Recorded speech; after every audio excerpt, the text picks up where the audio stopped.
Looks like we've got regrowth.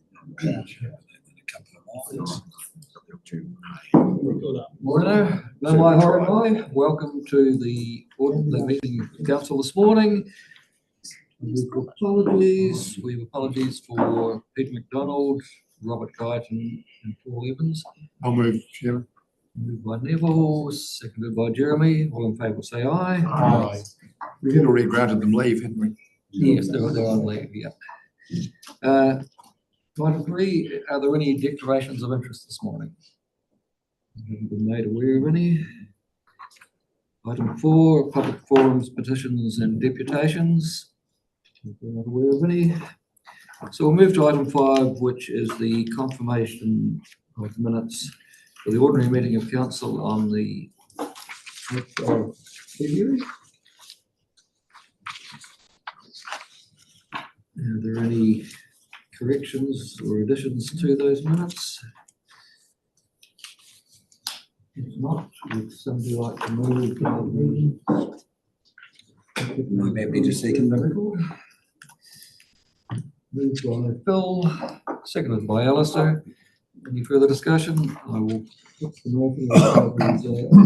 Aye. Now we'll move to the extraordinary meeting of council on the 28th of February.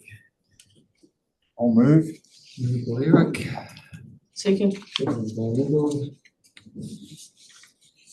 No further discussion. I will put the motion. All in favour say aye. Aye. Right, we'll move to item 6, which is the adoption of committee resolutions. The first up is Finance and Performance Committee of the 22nd of February. Mr. Chairman, there's a slight alteration. John. I can advise of it. So there's a change to be made to item 9.4, but here you're just adopting the resolutions, you're not confirming the minutes. So the proposal is that the resolution would be that council adopt the resolutions from the Finance and Performance Committee meeting held on the 22nd of April 2024, with the exception of that relating to item 9.4. And that would be Is that any other comments on the meeting, Morris? That relates to 4.2, delegating the responsibility. yes, it's just that word will change from delegate to note. Thanks, Jan. Right, so I'm happy to move those. Moved by Morris, seconded. Yeah. Moved by Lyndall. Any further discussion? If there's none, I will put the resolution. All in favour will say aye. Aye. It's no carried. We'll move to the Southport Subcommittee meeting of the Happy to move, Mr. Chair. second by Eric, seconded by Jeremy. All in favour of that resolution will say aye. Aye. Okay, we'll move to the Regional Services Committee meeting of the 21st of February. Second that. I see we've got a new councillor, Councillor Rodwell. Regional Services Committee. Item 10. We'll correct that for when the minutes We're are correct in the rest of it. Somewhere else we've got an M. Morrison too, I think. Thank you, Neville. I didn't even notice it myself.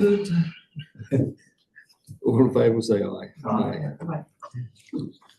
Okay, we'll move to the Strategy and Policy Committee meeting of the 21st of February. Linda, would you like to comment on the meeting? Thanks, Chairman. Just a couple of things. In 9.2, quite a significant set of recommendations there. Importantly, including a regional biosecurity haul-out needs assessment. And number 4 from below that, to note the changes that will be implemented under the FMRPMP review. A number of really important changes there just to highlight. With that, happy to move the recommendations. Thank you. And I've just got one thing for the minutes, sorry. Okay, well, I'll take John and Jeremy. Just the minutes. Yeah, I was. Are you seconding? Yeah, I was second. Yep. Okay, but Jeremy, you're going to. I just said It's not really too much, but nothing, a bit of time to change things here. I started the meeting. Yeah. Just in something that we. And I was present there too. Yeah. I wasn't on the list. Whether you need to do it or not. Yes, it should be recorded.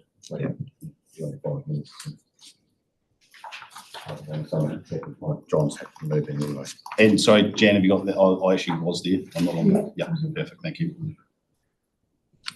So it's moved and seconded with a couple of minor amendments. Any further discussion? I will put the resolution. All in favour will say aye. Okay, we'll move to the regulatory meeting of the 22nd of February. Moved by Jeremy. Seconder for that. Who's on that list? Morris. Move and second. Any Got someone wanted to listen to the meeting. no discussion? I will put the resolution. All in favour will say aye. Right, move to item 7, notification of extraordinary items of urgent business. I'm not aware of any this morning. Move to item 8, which is questions. I haven't been made aware of any this morning. And we'll move to item 9, which is the chairman and councillors' reports. Any questions on meetings I've attended? Since they know, I only got to a short part of it, but the Biblets at Tuatapere, spent around half an hour there, and I'd just like to commend our staff who had obviously been out there for the dawn chorus early in the morning, and in the end I decided not to wait to see if the bats came out when it got dark, but very much a very well run event, and I think the children and the locals who turned up really appreciate it, and the number of plants we don't want in the area. I just was impressed with the dedication and enthusiasm of the staff that were obviously putting a very long day in there, so it's well done. Yes, we've got the Blue Cliffs emergency going on at the moment, and I just want to commend the staff who have been working long hours, two jobs, and working diligently through that at the moment. So, well done, staff. Any questions on any of my? Oh, not a question, sorry. If not, I will take verbal reports from councillors. Lyndall. Thanks, Chairman. Yesterday I was privileged to attend the Field and Marine Guardians Symposium, along with 3 staff from the Science Department. Just wanted to give you a really brief overview. The presentations covered everything from Tawaki, which is the field and crested penguin, to bottlenose dolphin size and growth research, humpback whale research, the anthropause, measuring whether there was any improvement in the marine space over the COVID lockdown and the decrease in traffic, etc., and usage, Fieldland, the Fieldland Initiative, marine heat waves, marine stress and rock lobsters, and I keep having that B-52 song in my head, sizing up Fieldland's carbon sink, which was also really interesting, monitoring the warmer climate in Fieldland, and the Blue Cradle project, all of which the presentations were all about 12 to 15 minutes long, and they'll all be loaded up onto the Field and Marine Guardians YouTube channel at some point, and there are some really good web links in amongst most of those presentations, not the least of which most interesting I thought would be the New Zealand Cetacean Tissue Archive, which I thought sounded very exciting. And they use that to track where some of the humpbacks that come through Fieldland come from. So it was really, really interesting. It was real high power 4 hours, but really well put together by the Field and Marine Guardians, and fantastic to see some of the researchers out of University of Waikato, Canterbury, Otago, connecting with each other, because they're not always connected, some of those very detailed research projects. So yeah, I'm really pleased to have been invited and able to attend. Thanks. Neville. Yes, Chairman, I did file a late report to Jen that I attended the AF8 South Island meeting in Nelson last week. That's all the emergency managers for the South Island who have got together to run this project to inform people about the dangers from the Alpine Fault and clear communities right across the South Island for what would be called a catastrophic event. It's been recognised now at national level. We had, I'm not quite sure what Ron Price's position is there. He's high up in the emergency management, NEMA, National Emergency Management Agency. He came with some of his staff and they updated us on a project they have to identify food sources when all communications and roads are cut off, food sources and distribution. And that's an ongoing project. And also to relate that the programs which AF8 have developed for informing communities, particularly going around schools, are now being adopted in the North Island, copied if you like. So it's been recognised as a project which actually affects, if there's an Alpine Fault event, it will affect the whole country, not just the South Island. It was a very positive meeting attended by all of the managers from the South Island.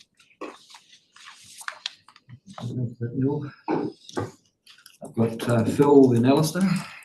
Just want to report that I was at the AMP show in Invercargill on Saturday, and Neville attended as well in support of the staff there. And I just wanted to note that it was really well attended, a lot of foot traffic to the tent, and the staff did a wonderful job engaging with a bunch of conversations and helping with education around the LTP consultation questions that were on display. So some really positive feedback and a really high volume of traffic, thanks to the subscribing to the Quizology Monopoly kind of game that was running, which drove foot traffic to our tent for those conversations.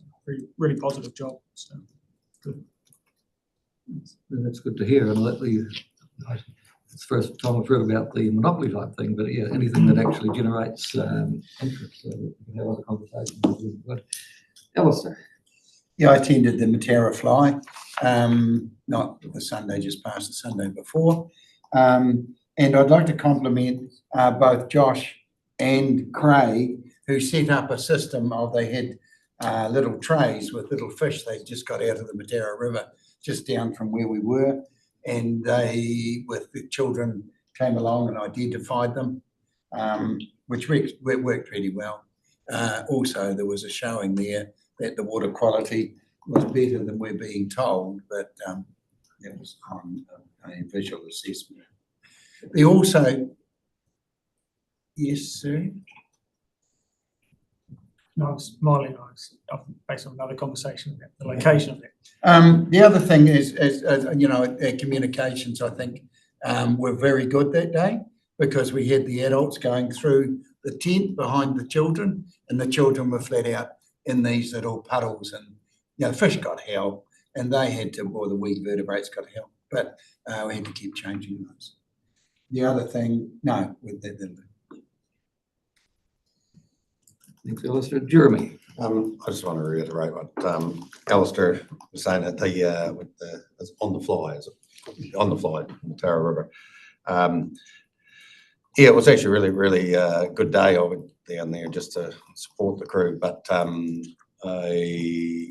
think in all these processes through the summer, the engagement with the public has been actually quite good with all the tents, and I feel there's a lot more engagement. And I want to thank the staff in regards to that. On the Tara, that Sunday was really quite interactive, and it was I actually learned a bit about what's in the river too that day. I want to congratulate Alistair, because I think he should be he was very engaging. He was great getting people in the tent. Actually, I was quite taken by it. So I want to give you a pat on the back for that. But overall, at the AMP shows and the field days and these other events, it's you know, I get a feeling that there's a bit more interaction. It's good to see, and we need to keep working on that. So, but big thanks to the staff who's doing this. So I just wanted to make that point. You know what sort of fish they were? Were they native fish or those pesky trout? Yeah, everything revolves around your introduced pest species. We had a brief, I think, so, You know what they were? there were, the wee glaxids in there. I didn't see the fish. I was more interested in the native. No, they caught a fish out in the middle of the river. Actually, we were waiting for you to be there, Maurice. You don't know what I it was. wasn't there to fish. I was there to be involved. Well, no, I'm just saying, it'd be nice if there's some native fish there you could have identified to, And they all been eaten by the trout. Okay. There's no further That reports. one then. We may move on. Right, we'll move to item 10, reports. The first up is the Chief Executive's report. Wilma, would you like to comment on your report? Sure, thank you for that. Councillors, the report from the Chief Executive covers quite a number of matters that have been going on in the region with some profile in the last few weeks. And I'm very happy for you to ask questions. I realise this paper does go out some days in advance of this meeting, and so things may have moved on. So very happy to give you updates in relation to Blue Cliffs, to Waituna, on matters relating to gravel, and any other matters that you would like to address. There is some commentary in here about the fields in Tora and what's happened there. I think you may want an update on that also. Just a few other matters in here just to note where we're at with a variety of regulatory issues in terms of their timeframes. There's been a response to the government's request for a very quick response on matters relating to consented aquaculture and a proposal to extend existing aquaculture consents by 25 years. So you have provided your commentary to us on that, and we have gone back and just raised some issues with central government about the timeframes and considering an inability to actually amend any matters in the way this proposal is actually set up currently. There's been a bit of media coverage about the issues relating to that recently. Also, just a bit of a note here on where we're at with Plan Change 5. We're very close to the end of that. What was to be a discrete plan change, but it's been going through quite a rigorous process, and we're nearly at the end of that, which enables us to, well, has been enabling us to limit the amount of additional commercial traffic while we get through the rest of the broader coastal plan change. Also, submissions are closing on the 15th of March for the regional transport plan, which is for ourselves in Otago. And there's the other matters and then, that you may want to raise in relation to performance inside consents and compliance and our updates on our staff and their work programs. So take any questions. Thank you. What's up, Eric? Yeah, I'm just interested in the water quality in the Lowburn. Is that repatriated since the eel fatality event? Are we monitoring that, and has it come right? Yeah, so there is monitoring, and Paul can update us as to where we're at with that monitoring at this point.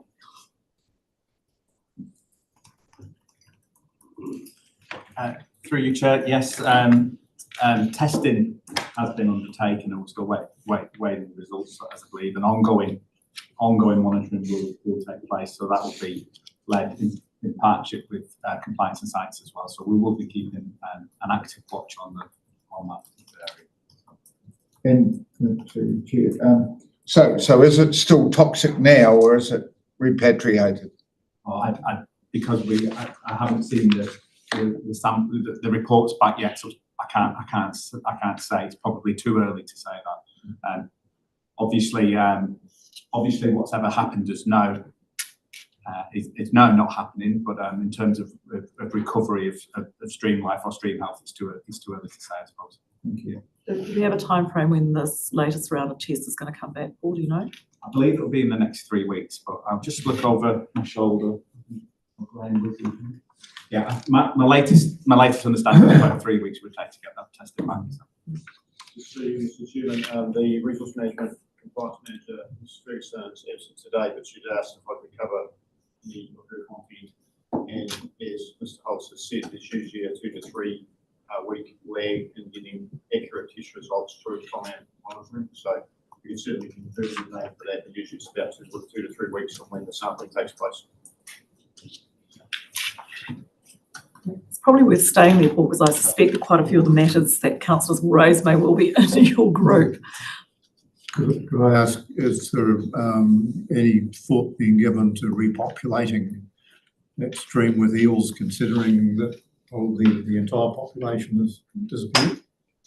It's through you, Mr. Jones, that's a really good question. I suppose in terms of our initial focus is on the investigation, but certainly we work quite closely with local Runaka around the clean-up, and so I think a natural continuation of that work with the Runaka would be to discuss those matters. So nothing concrete to report on, but it's certainly something that probably will get discussed quite soon, and we'll be able to bring an update back to you. Thank you for that. Morris. Thank you, Mr. Chairman. Just to comment on that, I would think that there will be natural recovery. That will probably be the best thing to do there, really. Every year there's thousands and millions of little elvers coming up the rivers, and they'll recuperate that over time. I'd imagine trying to do it artificially would be quite difficult, actually, just based on my knowledge, but certainly a good thought. But, Mr. Chairman, yes, page 32, there's a link to an intensive winter grazing webpage. But when I click on that, it tells me that the Safari can't find the server. So, I don't know if anybody else has tried that. I've had success with yesterday, looking at the same way. Through you, Chair, we'll test it. It's been up before, so and certainly we'll check in. It's not going there at the moment. Sometimes the links don't work if you're going through our ES remote access. Oh, okay. So if you try it again. I think you can get access to it. So there might be a problem there. So just Right. Thank you. Now, just a question really about Blue Cliffs. I know that it's an emergency situation at the moment, and ideally I think we all agree that in the future, the houses there, even though some of the owners are very strongly attached to being that site, will have to be moved away somewhere, and I certainly hope that there is an opportunity in the future to do that. But I think, and I think we should even think further into the future. That site is the reason that those houses are there is because it's a great cultural, recreational, spiritual place for those people to be there, because it's on a nice day with a northerly blowing, looking out over the sea, it's a beautiful place to be. And I think that in the future, it's not our business, but something we could work with the district council to do, would to develop some kind of recreational park area there where people could go, and they could go whitebaiting and fishing, and on a nice day, as I say, it's a beautiful place to be. Obviously, you have to take into account the fact that it's going to erode further into the future, but it would be really nice to have some kind of recreational area there that everybody could use. So maybe that's something that we could think about going into the future. And another thing that I was interested in about the fish habitat enhancement in Waituna Creek involves installing bundles of logs. And I wonder if there's any data available from that. It says this trial's been monitored. So if there is any information available from that trial, could we see it, please? I imagine there will be some, because they were put on a year or two ago, but I think, I'm trying to remember what the reason is, but at least some of them are being removed again now. So there's obviously been an issue that's come up, but I'm not sure. But we report back through to Regional Services Committee on all actions undertaken by the Trust. And so absolutely, I would expect that all the learnings around the trial would come back through that to the Regional Services Forum. But I can take that away and specifically ask that question as well. All right, thank you. And lastly, on page 37, two links that did work for me were the 3D map and the contours and elevation tools. Those are really, really good things and a great asset for us all to have access to. So thank you for doing all of that. Yeah, LiDAR's working for you, which is good. Yeah. Phil? Just two things I would comment that the wintering and cultivation tool is a very strong, powerful, capable looking tool, having had to play with it yesterday. So I think that'll be a great utility to help with winter grazing planning and anticipating problems. I was just reflecting on the communications preparation for the long-term plan consultation, understanding that there may be some of the TAs in the region may be potentially deferring LTP consultation. What does that have a flow-on effect or provide opportunity in respect of meaning that there's a less crowded consultation space and that we might be able to exploit that potentially moving forward, or just purely curious in that area, or is it too early to? I would say all that will do is, as you say, have a less crowded consultation space, and certainly, you know, our conversations with the territorials about our LTP will just help to filter through into their processes as well. Well, I mean, there's an opportunity for territorial and district and city councils to take slightly longer on their LTPs, given that they need to consider what they're doing if the 4 waters return.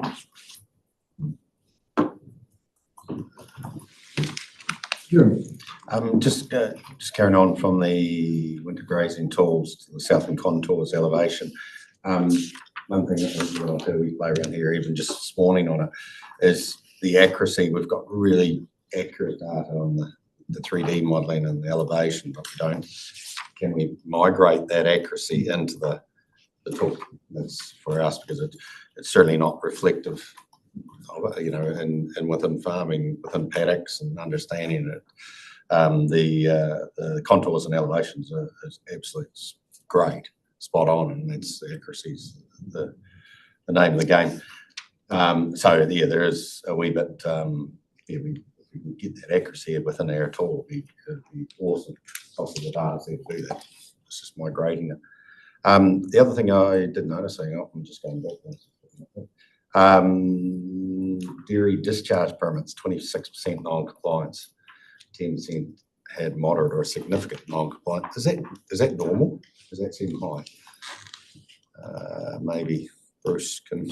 Yeah, Mr. Chairman, that does seem slightly high to me, but I'll certainly get some tracking on that from the resource management manager on who return indicate you get some concerns about that and see if we can compare that with previous years. Yeah, I don't know whether the bar is obviously getting higher too, so whether it's just that some things are starting to ping into different categories, but just interesting to see.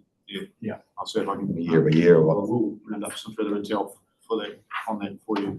And we want to keep council at a high level, informed of what we're seeing in terms of trends. So it's important that we share that information. But yeah, a comparison would be useful. I agree. Yeah. Lyndall and Alistair looks to be. No. Okay. I've got a problem. Yes. Thanks, Chairman. Just in reference to the possible changes to the fast track consenting process that the government have been talking about, and you mentioned early March, which is now. Yes. Can you just clarify for me what the process is for them bringing that new bill in, what say we might or might not have on that? So the information that we have on that is, in terms of its content, is no more than has been announced by the Minister. The date in which it was to go into the House is tomorrow. And then the government has said that it is going to take all of its consultations through the select committee process. So we will see the legislation when it is tabled in the House tomorrow. We might get more than 10 days to. Well, I guess it does need to go through select committees, so that will take some time. But the timeframes that government may be putting around that, I'm not privy to any more detail than we had from Minister Bishop when he announced it. Thank you. It leads on to my, it's not really a question, it's a comment on the consented agriculture. Obviously, we've got a government who wants to give certainty to the industry and reduce costs, but I guess my plea would be at least we had a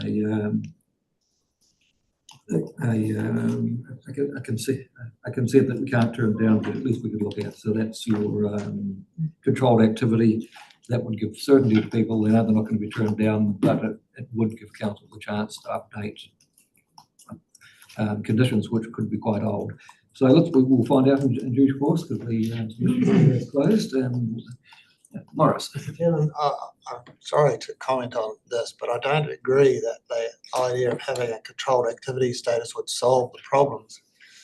And the reason I say that is because during the water plan process, Meridian advocated to have one of those for their ability to get their consents re-granted on the wire.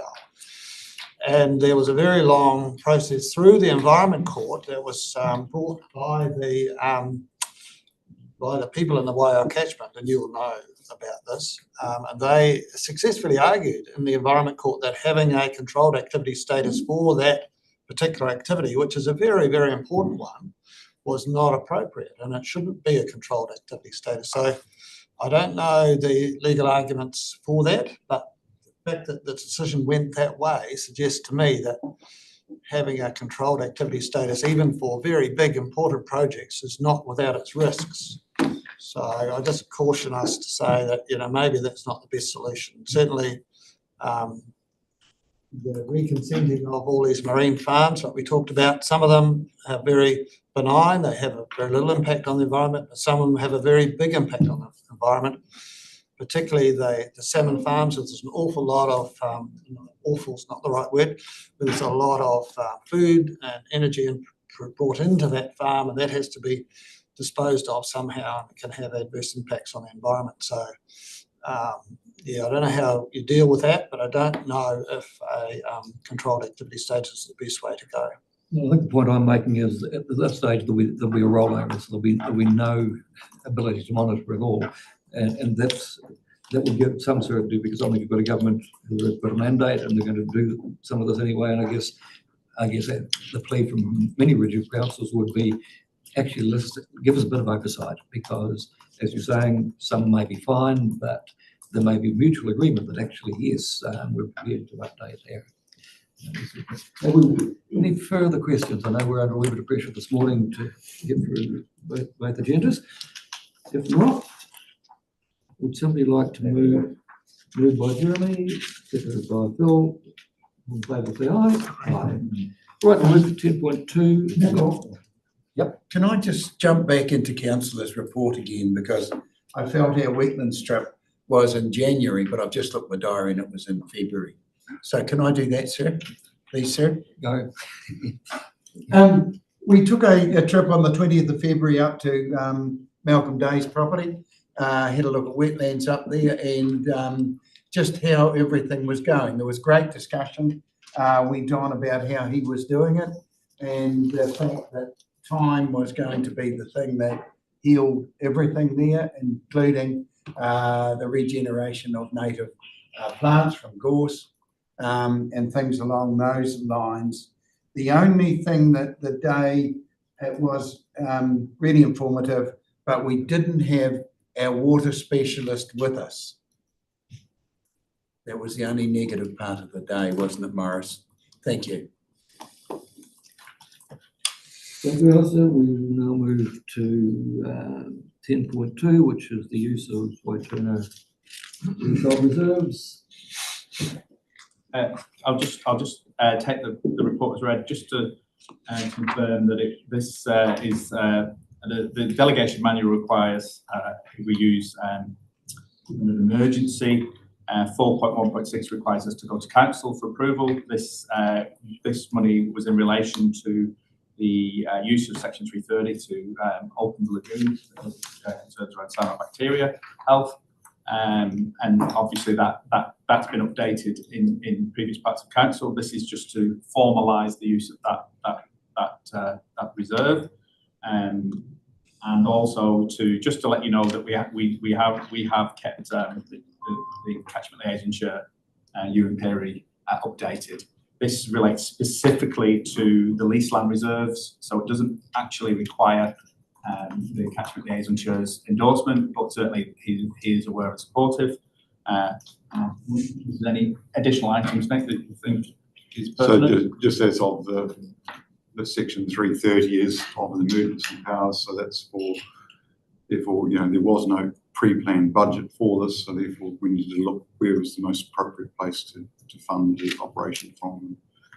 And the leased land reserves, actually the reasons for holding those coincide quite well with looking at the Waituna catchment in this particular manner. Hence, that's why we're looking for that.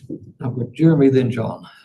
I had asked a question about the lease, and you're saying this is from general though. It's not leased land reserves. It is from the leased land reserves. And so this goes. We've obviously got a policy, not the finance policy, not the actual surpluses reserves. I see Tanya wanted her hand up's going away. I got a couple of questions, obviously, in regards to that. If it has been used, we do need to talk with the liaison committee. It's our money. I just want to make sure the process is adhered to what we've done around lease land reserves. I just want to clarify that, please. And is this coming from leased land? I need to know whether. I didn't realise it was a leased land reserve in Waituna. I'm assuming this is revenue that has been generated by the couple of properties we actually own in Waituna. Is that correct? If I could answer that, Chair, to Councillor's question. Technically, it is leased land reserves, but it doesn't sit within the catchment, any catchment that you might be referring to, like the Mataura or Reti catchment. It is specifically raised, as the Chair has said, from the two properties that we own for the benefit of the Waituna project. So it was actually my suggestion to Mr. Hulse that it didn't meet the same, that it didn't fall under the current leasehold surpluses. It's not generated in the same way, and it's not accountable back to any of those groups. It's more accountable back to the Waituna project group, from which the two properties were funded. Technical definition, but that would be my advice to council. Okay, so that's right. We need to clarify this, and it'll be good to have a wee session at some stage in regards to that, because obviously it does say we will consult with the liaison committee regarding to leased land reserves, and this is a leased land reserve.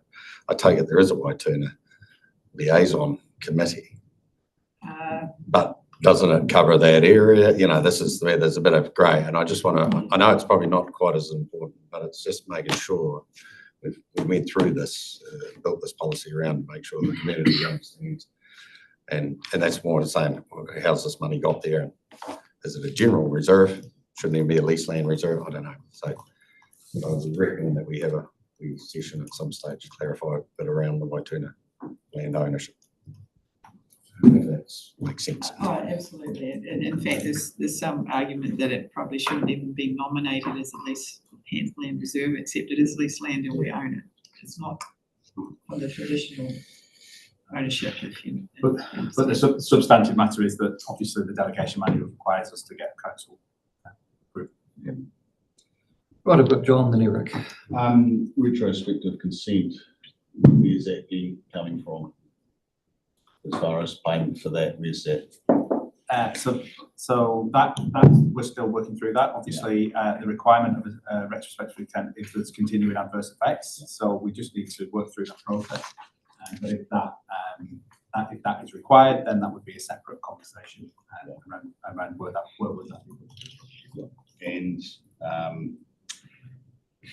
obviously, legal advice is a three-party group here. Is that just because it's emergency works, it all falls back on us? So that's correct. So we obviously the decision was made that we would use Section 330 and activate that part of the RMA, and so this is a result of that. Why we're here today, but ongoing conversations around it because we're actually in a partnership with the iwi and that also allows us to have conversations about future costs as well. Yes. Yeah. Eric? I'm certainly supportive of hearing the debt that exists, and looks like probably a question about lessons learned. So will there be a review which looks at how the decision was made to open it, and that could possibly include the methodology of making the escape channel for the water. Are we just assuming we've not got any lessons to learn from that, or we're going to have a look at it? Hopefully there'll be lessons learned for an upcoming consent. At the moment, there was nothing in place, and we've had to use emergency pairs in quite an emergency where it appears the ripier was almost wiped out by the toxicology. But I'm sure there will be lessons learned. Alistair? No, I'm okay. I'm happy to move the recommendations. Could I just make sure that there is a recommendation just in regards to have a session on the leased land, the reserves, or especially around Waituna, the structure of the ownerships, and I think it would be good because it's obviously new council. I mean, nobody's new to here anymore, but there is there's a few questions as we're learning a bit more about it, and in the near future, just to tidy those up. A few questions through you, Chair. That's obviously a plan that we've got, and to do a number of probably updates around all matters related. We have a mover for recommendation, which is to receive the report, seconded by Jeremy, and to authorize the use of up to $20,000 from the leasehold of the fund. Moving second, any further discussion? I will put the motion. All in favour will say aye. Aye. Right, we will move to item 2.3, reporting expenditure incurred above delegated authority. Standard item recording a further payment made to Fulton Hogan, progress claim 16 in the sum of $410,634.08. And it's because the amount is above the delegated authority of the Chief Executive and the General Manager jointly to sign. Needs to be reported up to Council. Yeah, I'm happy to move that. Second that. Seconded by Morris. Discussion. Put the motion. All in favour say aye. Aye. Right, we'll move to the councillors' meeting schedule. 2024. So the first matter I have is a leave of absence request for the chairman from the 26th of September to the 8th of October. And there's a number of changes to update on the meeting schedule. Councillor Ludlow's attendance at the Fuel and Marine Guardian Symposium in Te Anau yesterday. The addition of an LTP workshop to today's meeting schedule. Councillor Cook will be attending the Black Maritime Museum Trust Board meeting on the 8th of March at 1 o'clock. The Matera Valley Milk Celebration event on the 12th of March will be attended by the chairman, Councillors Ludlow, Gibson and Bailey. The extraordinary meeting of council is on the LTP CBE has moved to the 27th of March. And the Risk and Insurance Committee meeting previously scheduled for the 27th of March has been brought forward to the 20th of March. To allow review of the consultation document. Councillor Ludlow will be attending the Southland Business Chamber AGM on the 11th of April. There's a Home Creek Restoration Planting Day in Te Anau on the 11th of April for interested councillors. So those are changes that I'm aware of. Well, just the 29th, I attended the AF8 meeting in Nelson. Briefly at the AFP show last Saturday, Councillor Morrison.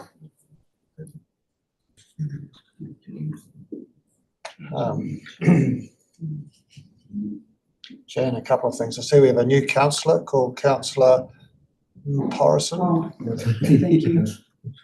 Somebody told me I couldn't find it. And I have to confess that I didn't go to the AMP show last weekend. I apologise for that. We've also had a request from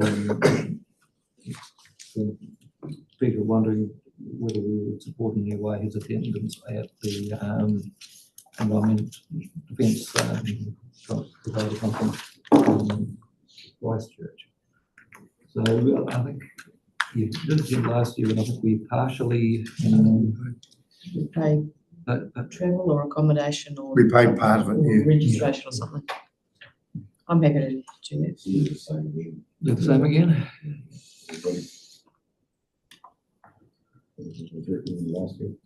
Yeah. It's really lonely to do that partially, because that's actually of interest to us. I would have thought. The only concern I've got is if they're not our normal ones, and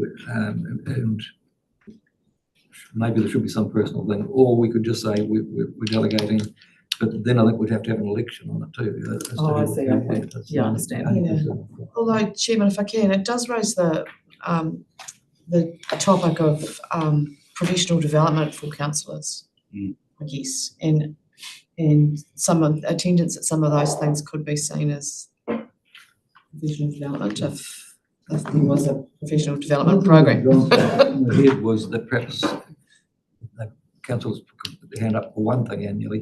My worry is we could have a whole flow of things that we haven't budgeted for, but actually that's a good point. And maybe not relevant in the broader sense, but yeah, I guess my point is that actually a professional development kind of Yeah, it's a valid point, I support that. pro policy or something, I don't know. It might be worth discussing. Got Phil and Morris. Perhaps another way to think about the opportunity is that whether it need be a councillor who attend or one of the appropriate staff member who's got a focus on a particular topic, like in this case, climate change, I understand there's a strong focus of this particular opportunity, so there could be potential to finance a staff member potentially. So can I just comment to that? So that may well be the case and doesn't require council approval. I think this is only because it's a councillor. The question is, I don't want to get in the way of you making a decision that you can partially fund, but I think that perhaps, I'm looking at Amy, it might be worth our while thinking more generally about the broader sense of, opportunities in the calendar for the year for council to attend various other matters, and it may give you the opportunity to make a decision about fully funding some aspects if we discuss that further, but I won't get in the way of your approval at the moment in relation to that, but I think it'd be worth looking at the broader matters of professional development and what else councillors may attend, and we can bring that back to this table. Well, yes, I think the idea is worthwhile developing a little bit from, I think from a professional development point of view, it's good. There's a number of conferences I'd quite like to go to, the Freshwater Sciences Society, for example, and there's a nutrient management conference they have at Massey every year that I used to go to, but those things are that staff go to those as well.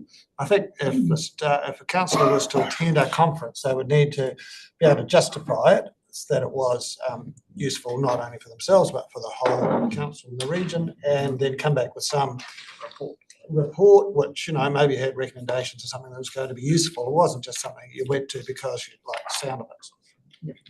So that would be why I think we desperately have a report and a policy around how we do this in a process, so that there's a way for us to do that rather than just issue by issue when it comes up, which I think would be a good idea. The time frame, do we have another meeting before? We don't, yes, we will have, because this is the 10th and 12th of June. Right. Well, I think we will have a report come back to that meeting, and rather than making an ad hoc decision, then we can make an informed decision. We're happy with that? Yeah. Any further additions to the meeting schedule or requests for the? On the 21st of March is that irrigation meeting. Yes. Oh, yes, it's on there. The three of us going to the Zone 6 meeting. We have two candidates for the zone chair. We have Jules Radich, Mayor of Dunedin, and I'm trying to think of the lady's name who's from central the districts. I can flip around an email. My suggestion, because most people won't know either of them, that we give discretion to the delegates to hear them speak. But I'm open to what council wants to do. If you want to have a recommendation, that's fine. But considering most of us probably don't know the candidates well, but Mayor Radis obviously is known for his position, and the other candidate doesn't hold a chair or a member's position, but you don't have to. And it's actually good that there is some interest at this, because at one stage there was no candidates, and all of a sudden we've got two. So how do you want to handle that? Do we need council direction to vote?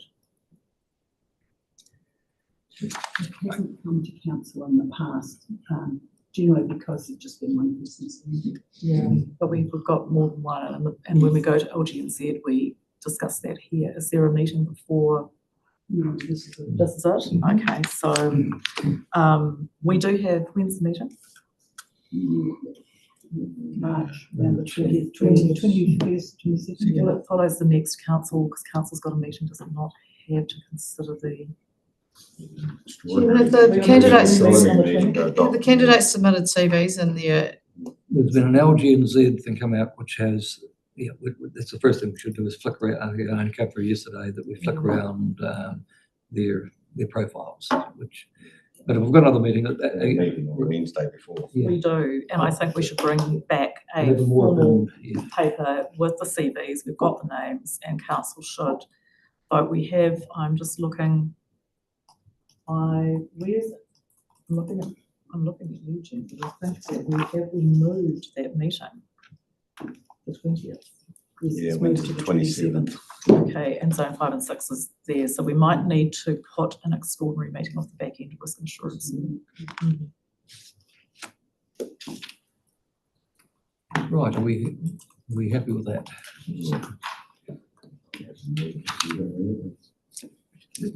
Jeremy's moving. I can second it. All in favour, say aye. Aye. Okay, item 11 is extraordinary urgent business. I'm not aware of any. So item 12 is public excluded business. I'll ask Jan to give us the reasons. Meeting in public excluded to adopt the committee resolutions from the Finance and Performance Committee meeting held on the 22nd of February 2024 and to deal with item 12.1 proposed amendments to fiscal fund regulations. The grounds are to enable any local authority holding the information to carry out that prejudice or disadvantage commercial activities, section 7.2H, and to prevent the disclosure or use of official information for improper gain or advantage, section 7.2J.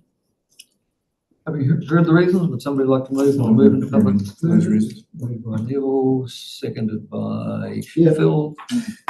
All in favour, say aye. We'll just check that we are offline.